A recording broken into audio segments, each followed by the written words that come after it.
comes forward, reveals the real truth about Donald Trump.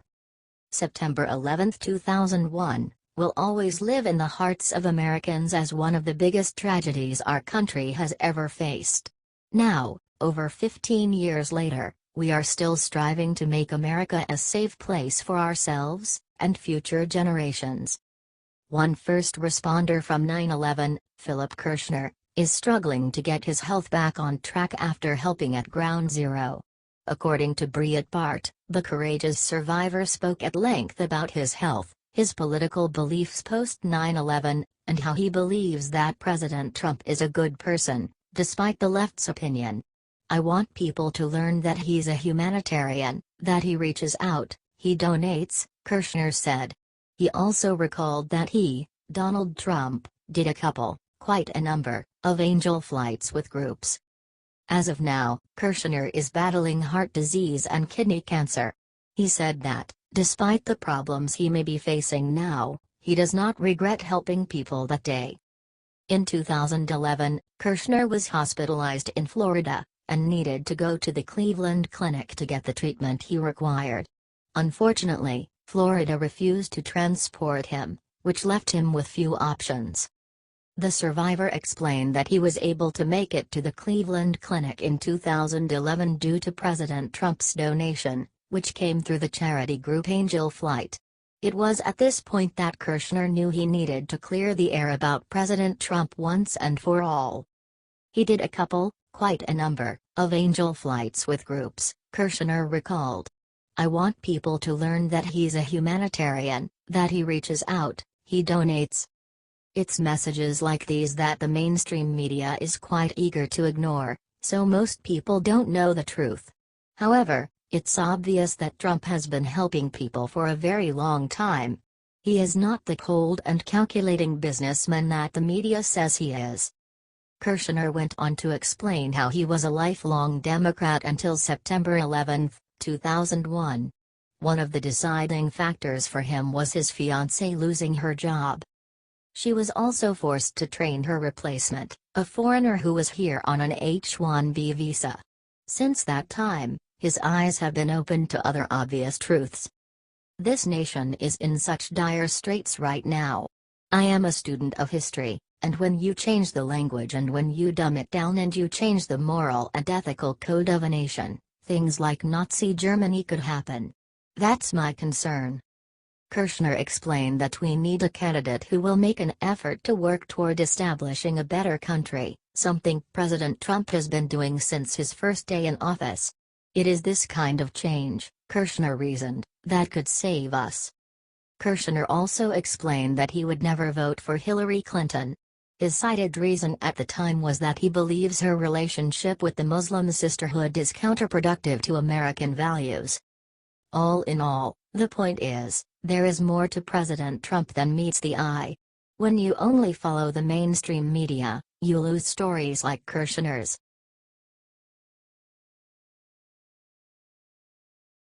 Trump's border wall has one new feature that enrages Mexico. Of all the wonderful things that President Donald Trump says and does, liberals are particularly triggered by his promise to build a wall on the Mexican border. Liberals hate the idea of a border wall for two reasons. First, it hurts their precious feelings. They get sad when they realize that people need to be deported in order for us to live in a nation of laws. In their minds, America is a magical place filled with candy and unicorns, where everyone is allowed to just hop in and get free stuff. Little do they know that the real world does not work this way, and that this mentality has devastated our economy. Second, and perhaps most importantly, liberals hate the wall because they know that its existence would shrink a valuable Democratic voting bloc. Millions of illegal immigrants vote for Democratic candidates.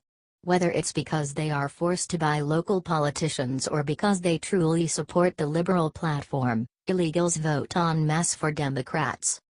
Since Democrats have come to rely on illegal support to win elections, they bend over backwards to grow the illegal population. They know that any plan to restrict illegal immigration would hurt their electoral chances, and thus they oppose the wall. As a result, Liberals were quick to celebrate when the administration announced that it would delay plans to build a wall. They got so carried away with excitement that they even made fun of the president and his supporters for believing that such a project could be completed in the first place. Now, however, the joke is on them. As reported by Fox News, the agency in charge of U.S. border security plans to start building prototypes for President Trump's proposed wall with Mexico later this summer. Ronald Vitiello, Customs and Border Protection's acting deputy commissioner, said Tuesday that 4 to 8 companies will get contracts for prototypes in San Diego that could be models for the roughly 2,000-mile border.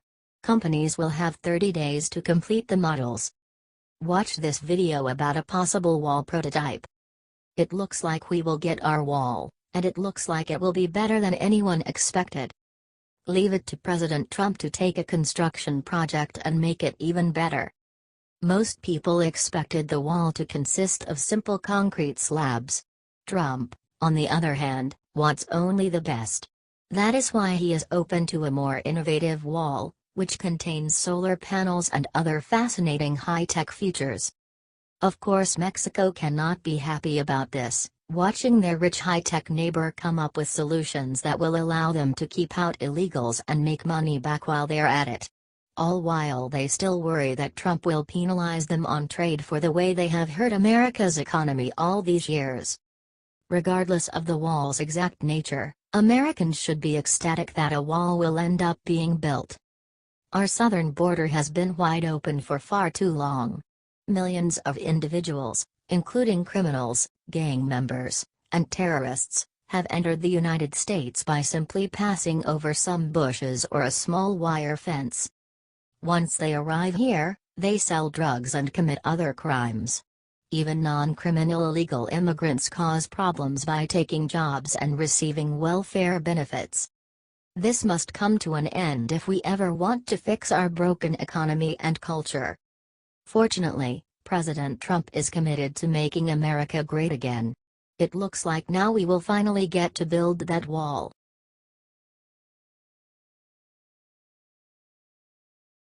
Exclusive black female executive speaks out about working for Trump family.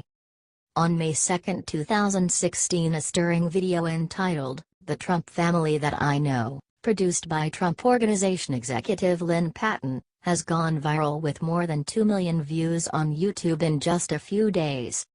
As a black female executive at the Trump Organization, I can no longer remain silent about the repeated and reprehensible attempts to align my boss and his family with racist hate-mongering groups, campaigns, and messaging, Patton says in the 5-minute clip. According to LinkedIn, Patton joined the Trump Organization in May 2009 and is currently director of the Eric Trump Foundation and assistant to Eric Trump, Ivanka Trump, and Donald Trump Jr., according to the Eric Trump Foundation's website. Patton's Facebook page is replete with pictures of her having fun with the Trump family, and her Twitter account is a consistent stream of supportive posts defending the Republican Party's presumptive presidential nominee. The Trump family that I know is without question one of the most generous, compassionate and philanthropic families that I've ever had the privilege of knowing and the honor to call friends, Patton says in the video. They have been incredibly loyal to me and the countless dedicated people they employ around the world, hiring more minority and female executives than any other company for which I have worked. A portion of Patton's video defends Donald Trump's call for a temporary ban on Muslims entering the U.S. To equate racism with my boss's call for a temporary moratorium on a flawed immigration system that radical Islamic terrorists continue to exploit, or the construction of an impassable wall to protect our borders from the influx of illegal drugs, is not only incendiary, it's wholly irresponsible and only serves to embolden the very hatred these draconian groups espouse. At one point in the video, Patton reassures her would-be naysayers that she is, in fact, a highly intelligent, free-thinking and independent woman and that her opinions and decisions are based solely on fact, not fiction, speculation, assumption or hearsay. Patton concludes with a message to those skeptics who will undoubtedly claim that I am doing this at the behest of the Trump family or with the promise of reward. I deliberately chose not to seek their approval nor counsel in advance to this video for fear that there would be more concern for me and its potential viral ramifications than they would be for themselves, and the fact that quite simply this is the right thing to do. Watch. This isn't just a race to Mr. Trump. This isn't just a race to his family nor to our veterans or the unemployed. And because of that, this family is willing to risk their own lives each and every day for the greater good of this country, she said. God bless his family, God bless the voters, and God bless the United States of America, Patton said in conclusion. What do you think about this comment below?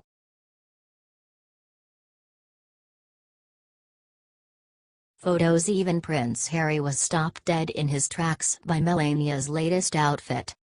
Prince Harry became the first member of the royal family to meet a Trump since last year's presidential election when he met First Lady Melania in Toronto ahead of the Invictus Games opening ceremony on Saturday.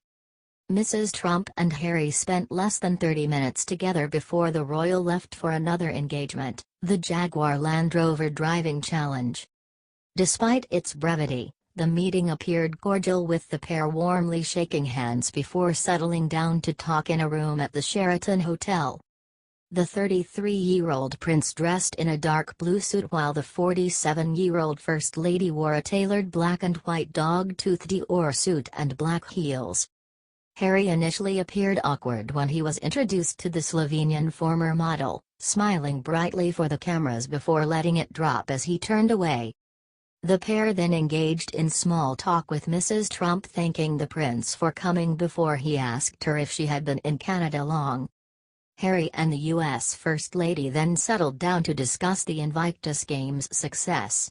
Subsequently, Mrs. Trump moved on to meet some of the veterans taking part for Team USA in the Games, while Harry moved on to a meeting with Canadian Prime Minister Justin Trudeau. Mrs. Trump is leading the U.S. delegation at the international sporting event in her first solo foreign trip and the first known meeting of a member of the royal family with a member of the Trump family since the election. It's not the Trumps' first encounter with royalty, however. In November 2005, the President and First Lady, then just a newlywed couple, met Harry's father, Prince Charles, during a reception at the Museum of Modern Art in New York City. The trip is her first solo trip as First Lady, as she leads the U.S. delegation to the Games and is set to meet both the United Kingdom's Prince Harry of Wales and Canadian Prime Minister Justin Trudeau later today. The Games are an international, multi-sport event founded by Prince Harry where wounded armed service members and veterans compete in sports, including wheelchair basketball and sitting volleyball. About 100 American athletes are participating in the Games. Share on Facebook.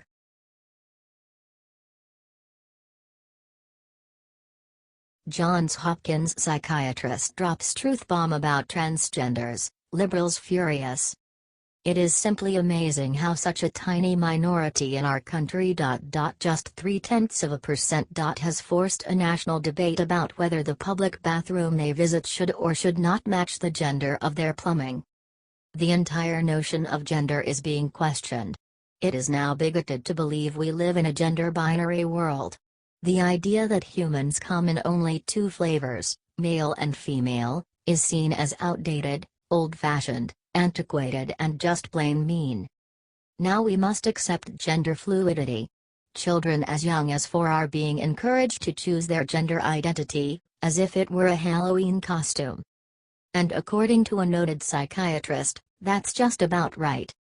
As CNS News reports, Dr. Paul R. McHugh, the Distinguished Service Professor of Psychiatry at Johns Hopkins University and former Psychiatrist-in-Chief for Johns Hopkins Hospital, who has studied transgendered people for 40 years, said it is a scientific fact that transgendered men do not become women, nor do transgendered women become men. All such people, he explained in an article for the Witherspoon Institute, become feminized men or masculinized women, counterfeits or impersonators of the sex with which they identify. Dr. McHugh, who was psychiatrist-in-chief at Johns Hopkins Hospital for 26 years, the medical institute that had initially pioneered sex change surgery, and later ceased the practice, stressed that the cultural meme, or idea that one's sex is fluid and a matter of choice, is extremely damaging, especially to young people. Now this will really whip liberals into a frenzy, but Dr. McHugh says those who wish to change their gender suffer from a psychiatric condition, not an accident of birth. Gender dysphoria, the official psychiatric term for feeling oneself to be of the opposite sex, belongs in the family of similarly disordered assumptions about the body, such as anorexia nervosa and body dysmorphic disorder, said McHugh. Its treatment should not be directed at the body as with surgery and hormones any more than one treats obesity-fearing anorexic patients with liposuction, he said. Perhaps the most tragic part of this new trend is the consequence. After the immense pain and hardship of transitioning, a high percentage of transgendered individuals eventually take their own lives. When the tumult and shouting dies, McHugh continued, it proves not easy nor wise to live in a counterfeit sexual garb. The most thorough follow-up of sex reassigned people, extending over 30 years and conducted in Sweden, where the culture is strongly supportive of the transgendered, documents their lifelong mental unrest. 10 to 15 years after surgical reassignment, the suicide rate of those who had undergone sex reassignment surgery rose to 20 times that of comparable peers, said McHugh. I will probably get hammered by our liberal readers for apparently trivializing this issue, but here I go anyway. When I was growing up in the 70s, there was a TV commercial for chiffon margarine, which apparently tasted just like butter. But it's not. The very last, and very famous, line from the commercial was, "It's not nice to fool Mother Nature." Apparently that is still the case.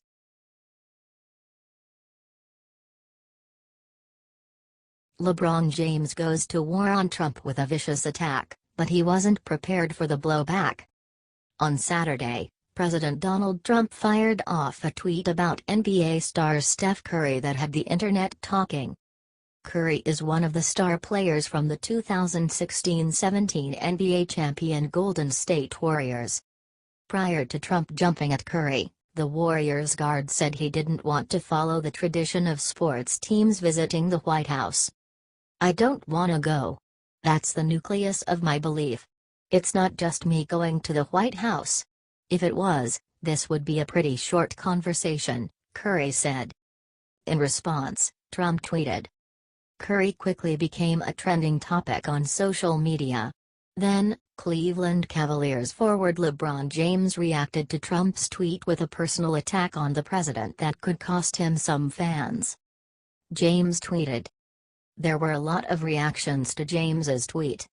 Trump hasn't commented as of yet since James's tweet. But if his comments on NFL players who kneel during the anthem are any indication, we should probably expect a response soon.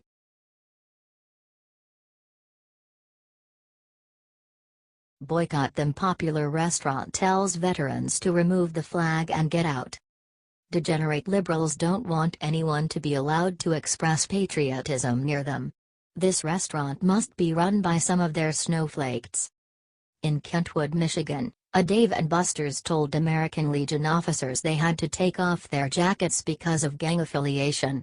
The jacket had an American flag, the prisoner of war flag, and a bald eagle on it. Via military.com, the only gang these gentlemen belonged to was the veteran gang. Victor Murdoch and Adrian Brown, who are both American Legion riders post 179, had stopped at the restaurant to get some food. Instead of a meal, they were reprimanded for their show of patriotism. A spokeswoman for the company, April Spearman, stated that the no-gang symbol policy is in place to ensure that everyone is able to enjoy themselves in a fun and safe environment. The spokesperson argued that the company knows the American Legion has a positive message and mission, but they couldn't allow the individuals to wear their jackets, just to maintain consistency. It's understandable that the restaurant, which largely caters to families and children, wouldn't want any gang affiliation on the premises. But the American Legion, with American flags and bald eagles, is not a gang. If it is, we the people are officially gang members. The restaurant tried to backpedal and apologize for the frustration for the incident, but they should have apologized for their stupidity instead. I think the real reason why they wanted them to remove those jackets is because some liberal was offended and complained to the management. Simply put, the bald eagle and the American flag are now reason enough for leftists to throw a fit, overly sensitive morons. It's ridiculous, frankly, that our veterans had to deal with this. They only wanted to show their American and military pride, a pride we should all share. Telling them that they can't show that pride is like shoving their sacrifice back in their face. These men were clearly veterans and were looking for nothing more than a warm meal so they could get on their way. And they were embarrassed for being proud of their service to our country. If Dave and Buster's want to turn away our veterans, then so be it, but I will no longer be a patron of their company. Unlike they do, I have American and military pride. What do you think about this comment below?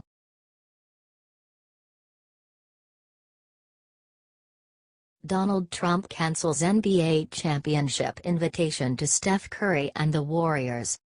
President Donald Trump abruptly canceled a White House invitation to the Golden State Warriors after star Steph Curry signaled reluctance to attend. Going to the White House is considered a great honor for a championship team, Trump said. Stephen Curry is hesitating, therefore invitation is withdrawn. Officially, the team hadn't made a decision about whether or not they would meet with Trump at the White House. Curry bluntly said, "I don't want to go," to reporters in Oakland on Friday. Curry said that the team didn't stand for what Trump had said and hadn't said in the right terms and said that the team wouldn't stand for it. By acting and not going, hopefully that will inspire some change when it comes to what we tolerate in this country and what is accepted and what we turn a blind eye to, he said.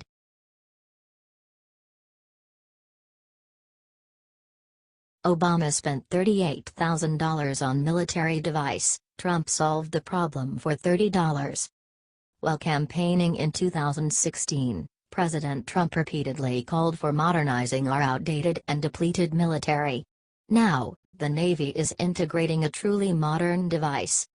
Advanced submarine periscopes historically relied on clunky, hard to find, and expensive joysticks. Now, after considerable testing, these joysticks will be replaced with off-the-shelf Xbox controllers. When thinking of a submarine, one typically pictures it equipped with the traditional rotating tube periscope. That is, a single hanging tube for the navigator to peer out of. The periscope extends above sea level and offers one sailor a view of the surrounding area. This design, however, was replaced long ago with photonic masts capable of rotating 360 degrees. High-resolution cameras attached to the masts offer an entire control room and above-water view. Virginia-class submarines, the Navy's most advanced underwater vessels, typically come equipped with photonic mast hand grips designed by Lockheed Martin. The hand grips, which cost about $38,000 each, are considered clunky and unnecessarily heavy by many sailors. The hand grips are designed only for Virginia-class submarines, and would be impossible to replace if damaged in an emergency. A better solution was not formulated until now. The Navy got together and they asked a bunch of junior officers and junior guys, "What can we do to make your life better?" explained Lieutenant J.G. Kyle Leonard, who serves on the Virginia-class USS John Warner. And one of the things that came out is the controls for the scope. It's kind of clunky in your hand, it's real heavy. The solution was simple, and the expensive hand grips were replaced with off-the-shelf Xbox controllers which cost about $30 on average. Not only are Xbox controllers considerably cheaper than the Lockheed Martin hand grips, but most young sailors are already comfortable with video game controllers. Another feature in favor of Xbox controllers is their ubiquity. The Lockheed Martin joystick is by no means cheap, and it is only designed to fit on a Virginia-class submarine, explained Senior Chief Mark Eichenlaub, the assistant navigator on the USS John Warner. "I can go to any video game store and procure an Xbox controller anywhere in the world, so it makes a very easy replacement." After testing the Xbox controller, the Navy found that sailors were able to quickly adapt to the new technology. While it would take hours of training to learn how to operate the previous hand grips, sailors can become proficient with Xbox controllers in a matter of minutes, thanks to their intuitive inputs. The Xbox controllers will be installed on all Virginia-class ships in operation. All new submarines, such as the USS Colorado currently under commission, will come equipped with Xbox controls. Eichenlaub stated that this is part of a larger push from the Navy to modernize their vessels by integrating consumer technology that younger Americans are already comfortable with, such as touchscreen computers and virtual spaces.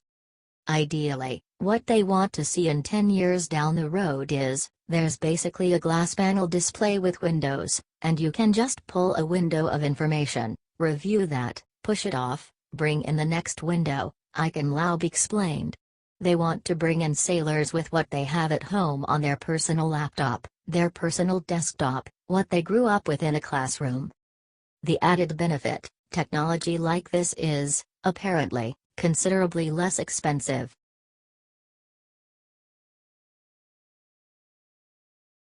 Tramp on players kneeling for national anthem get that son of a b off the field.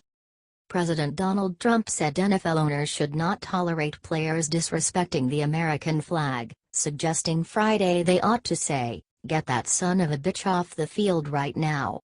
Trump, in Alabama campaigning for Senator Luther Strange, R., Alabama, in his primary battle with Roy Moore, said he and Strange were united in their pride for the country and respect for the flag.